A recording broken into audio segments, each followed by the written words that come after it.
আজকে বড়মশাই বাজার যেতেই প্রথমেই বলে দিয়েছিলাম একদম বড় মাছ আনবে না, একটু অন্যরকম মাছ আনবে যেগুলো সচরাচর খাওয়া হয় না। দেখছি নিয়ে এসেছে দেশি ট্যাংরা, কিন্তু ওই এক প্রবলেম, উনি খান না, আমাকে একাই খেতে হবে। চলো আজকে বানানো যাক আলু দিয়ে ট্যাংরা মাছের তেল ঝোল। প্রথমে মাছগুলোকে ধুয়ে নিয়ে নুন হলুদ মাখিয়ে ভালো করে ভেজে তুলে নিয়েছিলাম। তারপরে ওই কড়াইয়ে তেলের মধ্যে লম্বা লম্বা করে একটু মোটা মোটা করে আলুগুলোকে নুন হলুদ দিয়ে ভেজে তুলে নিয়েছিলাম।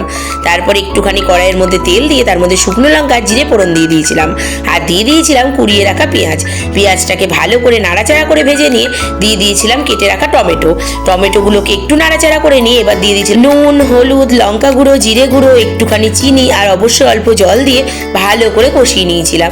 মোটামুটি কষানো হয়ে গেলে তার মধ্যে ভেজে রাখা আলুগুলোকে দিয়ে আবার ভালো করে কষিয়ে নিয়েছিলাম। এরপর পরিমাণ মতো জল দিয়ে ঢাকা চাপা দিয়ে আলুটাকে সেদ্ধ করে ভাজা মাছগুলোকে দিয়ে ভালো করে ফুটে উঠলেই রেডি আমাদের ট্যাংরা মাছের আলু দিয়ে পাতলা তেল ঝোল।